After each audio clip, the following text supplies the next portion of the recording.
ওই বেরোচ্ছে, ধর ধর।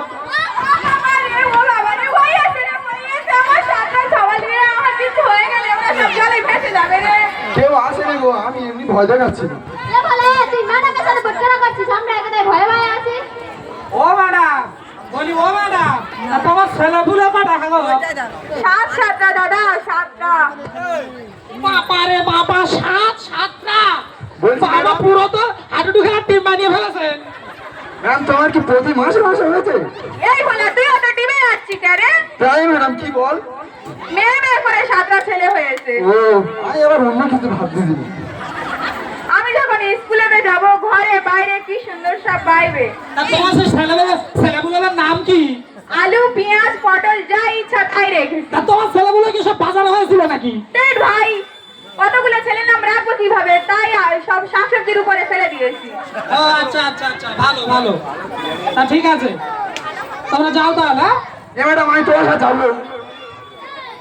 এ বলে আগে তো আমার সব কাম ধরেছে, তুই ওরকম করিনি বলে দিচ্ছি। আচ্ছা আচ্ছা, ঠিক আছে ঠিক আছে, তোমরা সাবধানে যাও। এই বলা, এই তুইও যা। কি বলবো, আগেকার দিনে ছোটবেলা আমরা শুনেছি, যদি না ছাত্রছাত্রী পড়াশোনা যদি না পারতো, তাহলে মাস্টাররা তাও ধরে মারতো। আর এখন কি দিনকাল পড়লো, মাস্টাররা পড়াশোনা জানে না, গার্জেনরা তাদের দামলাচ্ছে মারবে বলে। ইস, একদম সময় নেই, একদম সময় নেই। আমার ভাইয়ের কথা দিয়েছি, তার জন্য জামা প্যান্ট কিনে নিয়ে যেতে হবে। একদম বলেনি, আমি এক্ষুনি যাবো আমার ভাইয়ের জন্য জামা প্যান্ট কিনতে।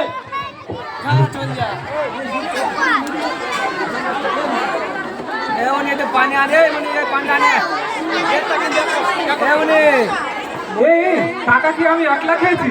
টাকা তো আমরা সবাই মিলে খেয়েছি, তাহলে সমস্ত দোষ কেন আমার একার হবে? দাদা, কি সমস্যা পড়লাম জানো? যারা দেশের অশিক্ষিত চাকরি পায় না, যারা দেশের শিক্ষিত চাকরি পায় না বলে তারা বিশেষ বোতল হাতে নিয়ে বিক্ষোভ মিছিল করছে। আর যারা দেশের অশিক্ষিত, তাদের ঘুষ দিয়ে চাকরি করছিল, তাদের চাকরি চলে যাওয়াতে তারা বলছে আমাদের টাকা ফেরত দিতে হবে। আমি অত সহজে ধরা দেবো না। আমি এই মুহূর্তে যাবো, ওদিকে এদিকে জানতে পেরে গেছে। আমি এই মুহূর্তে যাবো, আলমারি থেকে সব ফাইল বের করবো আর পড়াবো।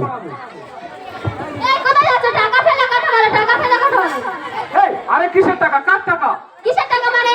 আমাদের কাছ থেকে টাকা নিয়ে খেয়ে খেয়ে বড় পেট ভরে গেছো, আর এখন টাকা বলছো কিসের টাকা মানে? টাকা ফেলে কথা বল, টাকা ফেলে কথা বল। এই তুমি একটু থামো, আমি ধরি।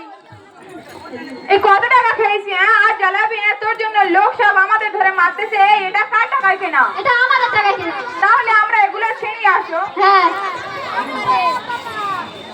আরে থামো, তোমাদের চাকরি পাওয়ার কোনো যোগ্যতা নেই, তোমাদের চাকরি দিয়েছি সব আগ্রহ। কি সর্বনেশে, আমাদের নাকি চাকরি পাওয়ার যোগ্যতা নেই? 14 লাখ টাকা নেওয়ার সময় মনে ছিল না ও দাঁড়িয়েলা? আমাদের কাছ থেকে টাকা নিয়ে জায়গা জমি কিনেছো, বড় বড় বিল্ডিং বেঁধেছো, আর এখন টাকা দিতে পারছো না। টাকা ফেলে কথা বলো, টাকা ফেলে কথা বলো। এর খালি হাম্বর হাম্বর কথা, সব খালি বোম মেরে উড়িয়ে দিচ্ছে। বোম কেনা টাকাটা রেখেছে এরা? না না, এ তো সব টাকা খেয়েছে। আরে থামো থামো থামো, সরকার ঘোষণা করেছে তোমাদের চাকরি যাবে না। তোমরা যেমন ঘুষ দিয়েছো, আমরাও তেমন ঘুষ খেয়েছি। আমরা সমান অপরাধের অপরাধী। তাই বলছি, চিন্তা ভাবনা না করে এখান থেকে দেখো কিভাবে বাঁচা যায়। পড়ে পাস এমএ বিএ, এ কেমন জীবন যাপন? রাজনীতি যদি করো ভাই, ডিগ্রির কি প্রয়োজন? পড়ে পাস এমএ বিএ, এ কেমন জীবন যাপন? রাজনীতি যদি করো ভাই, ডিগ্রির কি প্রয়োজন? জনগণ তুলে দেবে তোমার হাতে দেশের শাসন। ওদা, আমি বলিনি, যারা বাইরে বিক্ষোভ মিছিল করছিল ওরাই তো বলছিল যে আমরা পড়াশোনা করবো নি, আমরা সবাই নেতা, আমরা সবাই রাজনীতি করব, আর আমরা সবাই নেতা হবো। কেন? কেন? রাজনীতি করতে গেলে আর নেতা হতে গেলে কোনো যোগ্যতা লাগে না, আর কোনো শিক্ষক হতে গেলে কোনো ডিগ্রি লাগে না। এখন সেটা তো টাকার বিনিময়ে পাওয়া যাচ্ছে। পড়ে পাস এমএ বিএ, এ কেমন জীবন যাপন? রাজনীতি যদি করো ভাই, ডিগ্রির কি প্রয়োজন? জনগণ তুলে দেবে তোমার হাতে দেশের শাসন। দাদা বলি কি, এদের চাকরি পাওয়ার কোনো যোগ্যতা নেই, এরা সব মূর্খ। সেই মূর্খ মূর্খ করে একটু দিদিমণি বলা হচ্ছে তোমার। দিদিমণি? আচ্ছা দিদিমণি, তোমরা তো দিদিমণি বলছো। আচ্ছা দাদা, এদেরকে প্রশ্ন করে দেখো যে এরা উত্তর দিতে পারে কিনা। আচ্ছা, অবশ্যই। আমি তোমাদেরকে একটা প্রশ্ন করতে পারি?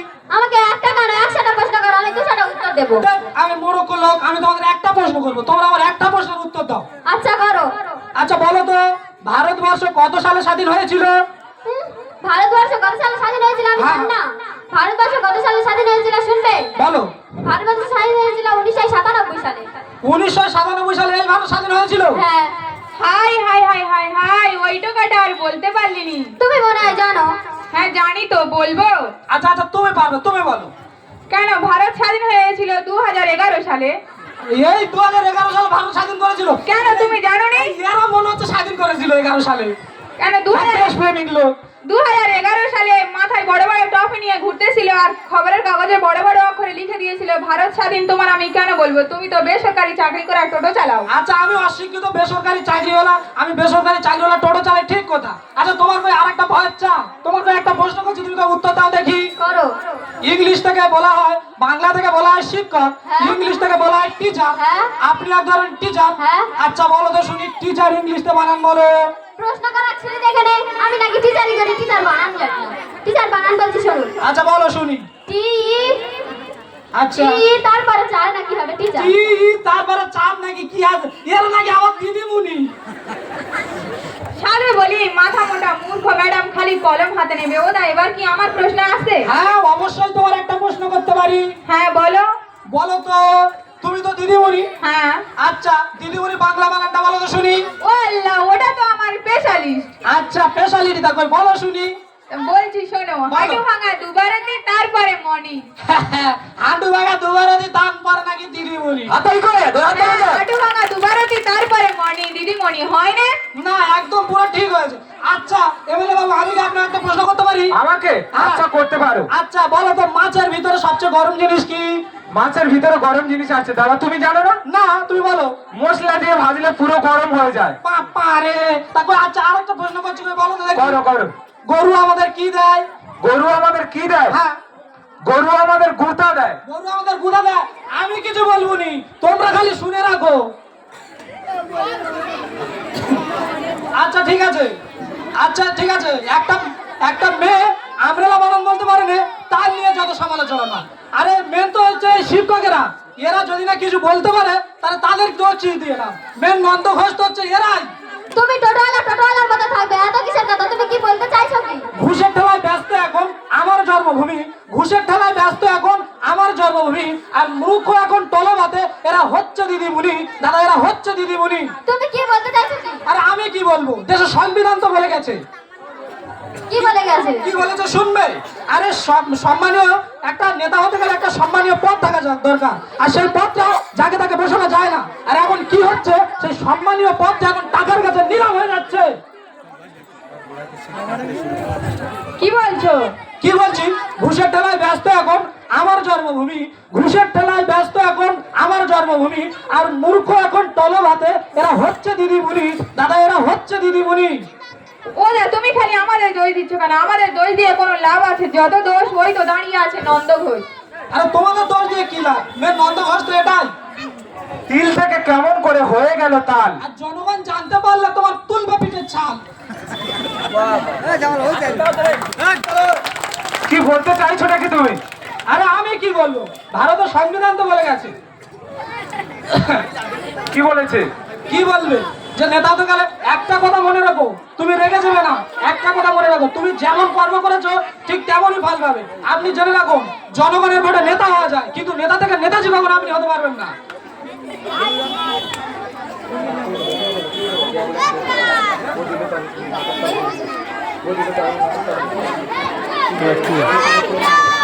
আচ্ছা উচ্চ মাধ্যমিক পাস করেছিল সেই দিদিমণিটা কই? এই তো আমি। আচ্ছা এই উচ্চ মাধ্যমিক মানে এই তো নাকি, এটাও জানি না? হ্যাঁ হ্যাঁ, উচ্চ মাধ্যমিক মানে এই যে আমি জানি। আচ্ছা বলো তো এই দেশের ফুল ফর্ম কি? এই যে ফুল ফর্ম হলো উচ্চ মাধ্যমিক। না না না না, এটা একদম হয়নি। তাহলে আমি জানি না। আমি বলবো। তুই এখানে?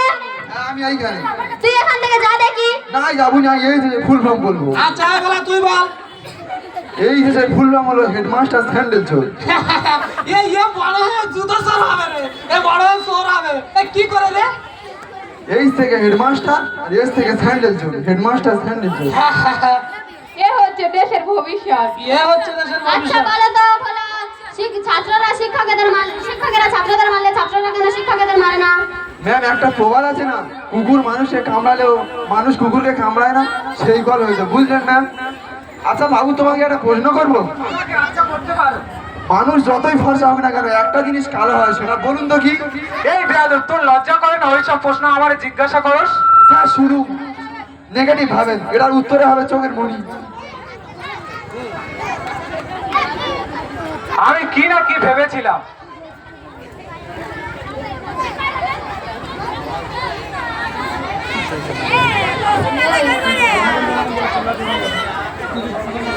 আর তুই যে জনগণ জনগণ বলে চেল্লাচ্ছিস, ওই জনগণ কে জানিস? কে? ওই জনগণ হলো আমাদের মতো নেতাদের কাছে দাবার ঘুঁটি। আচ্ছা তোমাদের দোষ দিয়ে কি লাভ? মেন নন্দ ঘোষ তো এটাই। ওই জনগণ হলো আমাদের নেতাদের কাছে দাবার ঘুঁটি। আমরা যেদিকে ওদেরকে চাল দেবো ওরা সেদিকে টুকটুক টুকটুক করে যাবে। সত্য কথা যায় না, একদিন না একদিন ঠিক বেরিয়ে আসবে।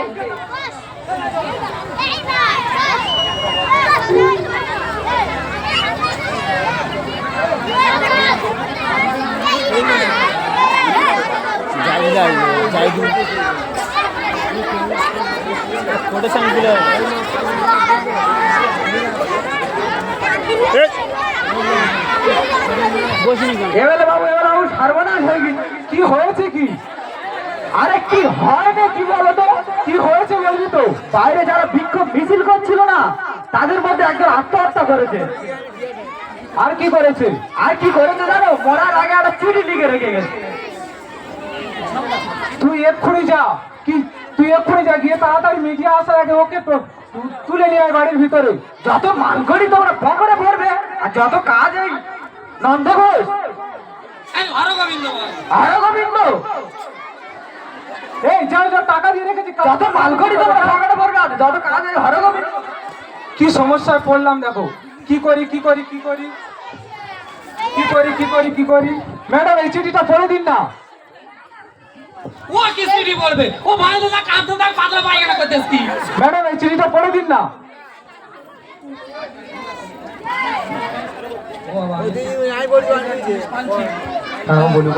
আরে চিঠিটা উল্টো করে নিয়েছে কেন? সিধা করে নাও না। তুমি বকো না তো।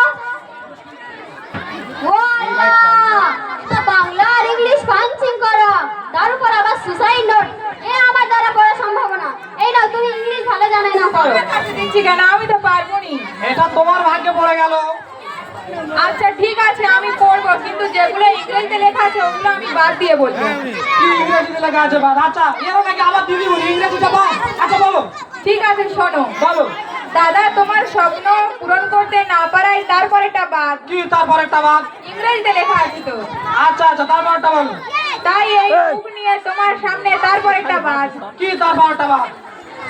মুখ দেখাবো কেমন করে, তাই তারপরেটা বাদ। আচ্ছা তারপরটা বাদ। তারপরটা বলো। তারপরে আসছে ক্ষমা করো। ক্ষমা করো? কে ক্ষমা করবে? যে মরে গেছে তার বাড়ির লোককে। ইস, আমার একদম টাইম নেই। আমার মনেই ছিল না যে আমার ভাই চাকরি করবে, তার জন্য জামা প্যান্ট কিনে নেওয়া যাবে। আমি এখন আসি। দাদা বলছিলাম কি তোমার টোটো করে ওকে একটু হসপিটালে নিয়ে চলো না। না আমার সময় নেই। আমার ছোট ভাইয়ের আজ চাকরি পাওয়ার কথা আছে, আমি তার জন্য জামা প্যান্ট কিনে নিয়ে যাবো। আমি এখন আসি। আমার ভাই যদি চাকরি পায় তোমাদের জন্য আমি এসে মিষ্টি খাইয়ে নিয়ে যাবো। দাদা তোমার হাতে ধরেছি, যত টাকা লাগে তত দেবো। তুমি ওকে একটু হসপিটালে নিয়ে চলো না। জানেন বাবু, বেকারত্ব জ্বালা হচ্ছে বড় জ্বালা। আচ্ছা ঠিক আছে, আমি ওকে নিয়ে যাচ্ছি, তোমরা আমার পিছনে পিছনে এসো। চলো। আর শোনা মরে ভাই তুই এই দেখ ভাই তোর বড় দাদা এসে ভাই, তুই একবার কথা বল ভাই। দেখ তোর জন্য জামা প্যান্ট কিনে এনেছি। দাদা তুমি কাঁদছো কেন? ওরা তোমার কে হয়? দেখো আমার ভাই কথা বলছে না। ওরা তোমার কে হয়? আরে এটা আমার কেউ নয়, এটা আমার একমাত্র মহারাজ, আমি ছোট ভাই। বানালে বাবু, দাঁড়িয়ে কি দেখছো? একটা ভাই হারানোর যন্ত্রণা কি দেখো। এর জন্য কে দায়ী জানেন? এর জন্য দায়ী শুধু আপনি। ঠিক বলেছো। আমাদের মতো উঁচু তলের মানুষেরা ধুয়াতে ঘুষের টাকা নিতে নিচের তলে গরিব মানুষদের ভালো মন্দ বিচার করতে ভুলে গেছি। তাই বলছি আমাদের কোনোদিন কোনো ক্ষমা হবে না। দাদা আমাদের ভুল হয়ে গেছে। ভুল তো তোমরা করলে, ভুল তো আমরাই করেছি। আমাদের মতো সাধারণ জনগণ তোমাদের মতন অযোগ্য ব্যক্তিকে ভোটে জিতে আমরা উচ্চতলায় পাঠিয়ে তো ভুল তো আমরা করেছি। বাবু তুমি ভুলের কথা বলছেন? আপনি কি একবার ভেবে দেখেছেন যারা আমাদের এই দেশে শিক্ষিত বেকার যুবক শিক্ষার ফাইল বগলে করে নিয়ে ওই গান্ধীজির পদতলে বসে রাতের পর রাত দিনের পর দিন তারা একটা চাকরি পাওয়ার আশা বিক্ষোভ মিছিল করছে? আপনি কি ভেবে দেখেছেন কত মা বাবা কারো ভাই স্বপ্ন দেখছেন তার ভাই একটা চাকরি পাবে? আর তুমি ভেবে দেখেছেন আজকে আপনি ভুলের কথা বলছেন? আমার মা বড় আশা নিয়ে আমার ভাইটাকে রেখে দিয়েছিল। ওগো মা, তোমার স্বপ্ন আমি পূরণ করতে পারলাম না, আমি আজকে হেরে গেলাম।